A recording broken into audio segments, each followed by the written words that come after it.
Okay, I wanted, so there's a question in the group about how you add an accent panel to a bag that hasn't got an accent panel on it in its original format. So in the way that I added an accent panel to the front of my kindness bag, the Sashiko panel that I added in the middle, it's not in the pattern. So how do you do that? So I'm going to show you using a basic piece of a rectangle, but the same applies if it's a shaped panel or any kind of panel.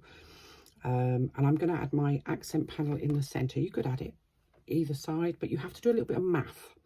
So this panel, we'll call this a pattern piece. It's a piece of card and it's 6.5 inches wide, high by 10 inches wide. Let me just check that it actually is. That's 10 inches by 6.5. Look at that, I cut it out the right size. And I've got this is my accent panel. This is my beautiful bit of fabric that's got a motif or something that I want to be on the front of my bag or my pouch or my purse or whatever I'm making. So this is just a piece of faux leather that you can see I've drawn a flower on so that you can see that it's an accent piece. And this is what I want to make the rest of my bag out of. And you can see that's quite a lot larger. This is about the right size. I want it to go in the middle. So if I take the pattern piece off, you can see that's more or less where I want it to be. But this is all way too big and I want it to end up being 6.5 inches by 10. So my accent panel, I want my accent panel to be 4 inches wide. You can make it whatever width you want it to be. So if I want my accent panel to be 4 inches wide, I have to remember that I'm going to need a seam allowance on either side. And in this instance, I'm going to use a 3/8 of an inch seam allowance. So my panel, I will cut to 4 3/4 inches wide by 6.5 inches tall, which I have already done. 6.5 inches tall because that's the height of my pattern piece. 4 3/4 inches wide because I want my accent piece to be 4 inches wide, and I need 3/8 of an inch on either side to act as a seam allowance. So that's, I mean, you could make it bigger, you could make it smaller. It depends how big the motif is, or for that matter, how big the bag is. If you've got a big bag, you might want a wider panel in the middle or on the side or wherever you want it. I'm trying to, there's lots of ways of doing this, and it will differ from pattern to pattern depending on the style and the shape. This is just a basic tutorial. Using a rectangle, but as I say, the same will apply for shaped panels as well as for rectangles. So my center panel, my panel that I want to be in the middle, I want it to be 4 inches wide, so I've added an extra 3/8 of an inch on either side. So this panel is now 4 3/4 inches wide. That leaves me with 6 inches. If I'm just not measuring that, so that's where my panel's going to be. So I know that I'm going to have 4 inches there, and I know that my panel is 10 inches wide. That leaves me with 6 inches, so that'll be 3 on either side. Or if you wanted to do the panel offset, so have it over here, you could perhaps have 1 inch on this side and 5 inches on this side, however you want to do it. But we'll do it centrally just because that makes the math easier. So we've used 4 inches in the middle. Forget about that seam allowance, because the seam allowance is where you're going to join things, which leaves us with 6 inches. So that's 3 on this side and 3 on this side. What we have to remember is that we need seam allowance on these pieces as well. So we're going to add, I'm doing this back to front, 3/8 of an inch seam allowance on each of those pieces. Now, because you also have, certainly if you're using faux leather, you have to take into account something called turn of cloth. So that's where, when you stitch things together, you lose just a tiny piece of the fabric on that fold, on that turn, where you've turned the cloth over. You use a tiny little bit of fabric, and with faux leather, and I'm using faux leather for both of my panels, that can be as much as 1/8 of an inch. So to account for that, I'm going to add an extra 1/8 of an inch on each side. So rather than 3/8 of an inch, I'm going to use going to put a 1/2 inch. And I can always cut down if it's too big. So let's grab a cutting mat. And I want to make 2 panels that are 6.5 high by 3.5. Oh, my mat's come apart. Let's just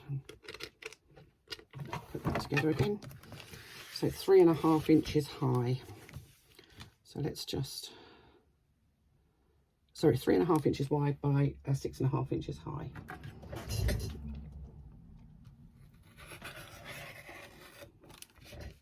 So that's one panel.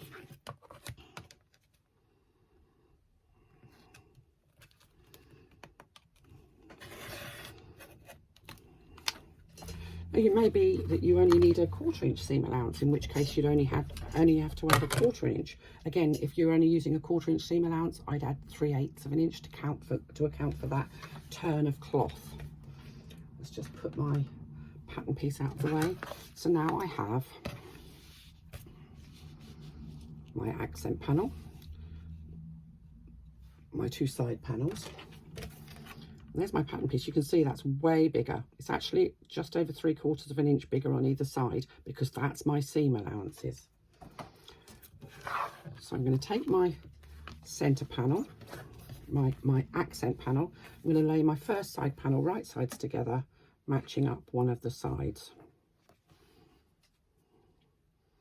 Of course, you'd clip it and do all the necessary. We're using a 3/8 of an inch seam allowance, so I'm just going to join those 2 bits together.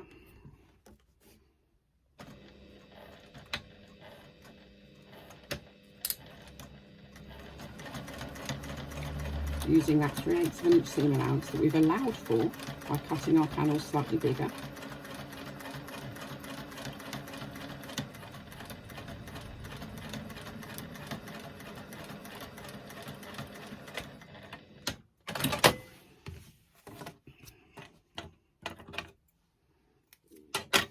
I'm going to open that piece away, that side piece.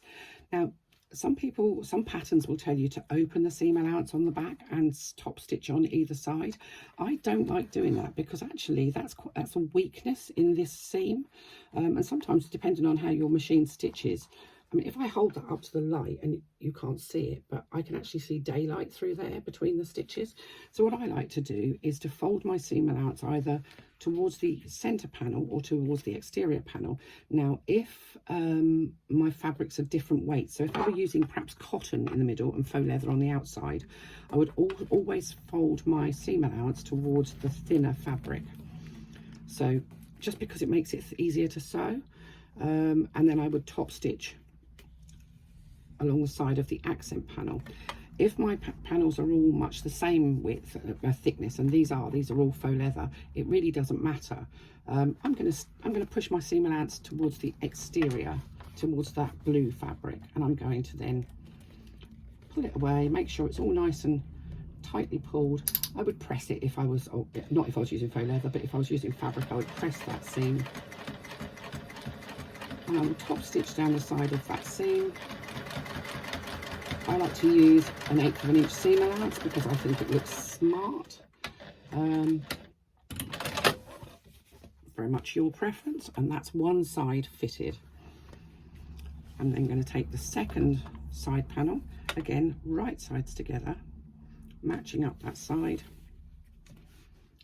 stitching using an 3/8 of an inch seam allowance.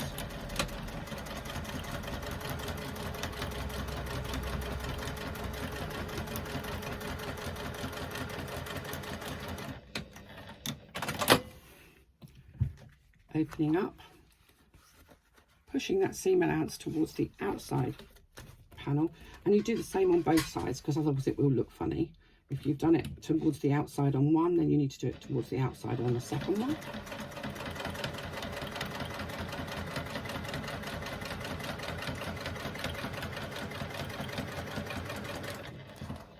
And top stitching down, and there we go. We have a beautiful accent panel between the 2 pieces of fabric.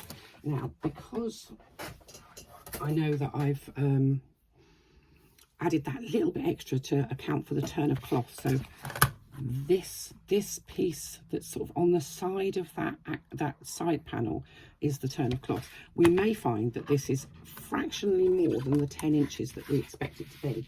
Now I can use my pattern piece to check that.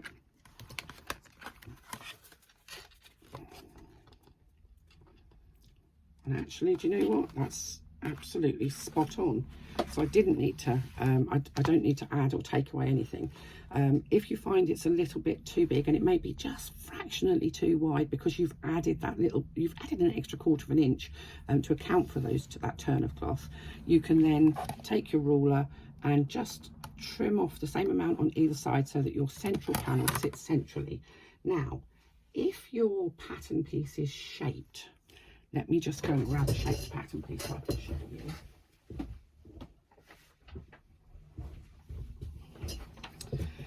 Now this is fine if your pattern piece is a rectangle, and ours was a rectangle, a basic rectangle. If your pattern piece is shaped like this, trying to figure out how big you need to make it would be difficult. So what I do is basically I measure the tallest part. So I would go from the bottom of my bag to the top here, which actually is just shy of 12 inches, and the widest part, so putting the widest part of the pattern against your ruler, and actually that's 5 3/4, but if I say 6, that will give me a panel that's big enough. So I want a panel that's 12 by 12. And when I say 6, that's only half because it has to be cut on the fold, so the whole panel will be 12 inches wide. So I would need to create a square rather than a rectangle, a square that is 12 by 12. The one thing you do need to keep in mind if you're doing that on a shaped panel is where you position any kind of decoration on your accent. If you were putting an accent in the middle of this and you'd made a rectangle, you wouldn't want your flower to be right up here, if that makes sense. So at the top where you're actually going to cut out this shaped bit, you need to kind of figure out, and there is a bit of figuring out where exactly you want your decorated piece, so your accent panel, to sit on the actual pattern piece itself when it's cut. And you'd make that big 12-inch square, and then you would use your pattern piece to cut it out in exactly the same way. So I'd lay it on and I'd cut my pattern from using the template from my 12-inch square in much the same way as you would if you were doing it from an ordinary, just a piece of fabric. Once you've got the pieces joined together, all you need to do is make sure that when you lay your pattern on, is that you lay it on centrally so that your design that you've got in your accent panel sits centrally on your bag pattern. So that is basically how to add an accent panel. Now, there are other methods that can be used. You can applique an accent panel on. For me, I don't think that actually looks as smart, and it adds to the layers. So if you had a piece of faux leather that was, in this instance, 10 by 6.5, you could take your accent panel, fold the sides of it over by 1/4 of an inch, press them, then position that accent panel where you want it and stitch down the side. So you'd be basically adding an extra layer. So your central layer would be whatever your back fabric is plus that piece on the top. That doesn't really matter too much in most instances until you start to try and do top stitching around the top of your bag, because you're going to end up with extra layers here. If you're adding a base to a bag, you're going to end up with extra layers here. It can make stitching a lot more difficult. This way, the only thickness you've got is at this part here. And what you can do, once you've stitched it, is you can just trim away the excess fabric from the seam allowance on the top and the bottom.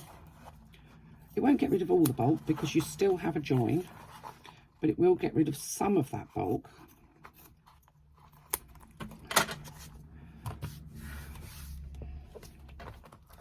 when you want to top stitch around the top. So once you've folded that over, and you've got your lining and, you know, whatever else you might have, you don't want to have it too, oh, that's at the bottom anyway. You don't want to have it too bulky, because then your machine might bulk at going over it, no pun intended. But that's basically how you add an accent panel. Not difficult, you just have to do a little bit of math. So my 4-inch panel that I wanted in the middle, I have to cut to 4 3/4. I have 6 inches left from my 10-inch width. I'm dividing that by 2, which makes 3 inches. I'm adding 3/8 of an inch. So I want 2 pieces at 3 3/8 of an inch, plus 1/8 for the turn of cloth. Now, if your fabric is really thick, you can actually add a bit more if you want to. You can add an extra 1/4 of an inch to each panel on the side, and then trim down. If you're not 100% sure that you can follow the seam allowance, and I know a lot of people struggle with a perfect seam allowance, you can always add a little bit more to your side panels, and then trim down. You can add a bit to the height and trim down. It's about how you position your accent panel, especially because a lot of people that use accent panels will have a particular motif that they want to have front and center of their bag or front and center of their pouch. And you have to think carefully about how you position that based on the shape of your pattern piece. This pattern piece is lower in the middle than it is on the sides, whereas my original square one, I've got my flower kind of just slightly lower than it is high, and that's fine. That would be perfect for a pouch, or, you know, a purse or clutch or something like that. So 3.5, 4 3/4 to make it 4 inches wide. This 6 inches is what's left, so that was these two. 3.5. I've made a complete pig's ear of that, but that makes sense, I hope. And I hope you can see how easy that is to do. I also quite like doing it away from my main fabric, simply because then you can often, if you've got a fussy fabric in the middle, and plainer fabric on the outside, and not all bags with an accent panel have plain fabric on the outside, but if you've got a fussy fabric in the middle and a plain fabric on the outside, you can see your top stitching. And I'm a fan of top stitching. I love to top stitch, and because I love doing it, I practice a lot, and my top stitching is pretty good. So to be fair, I quite like to show off. If you do something well, then why the heck not show off? That's how you put a panel in.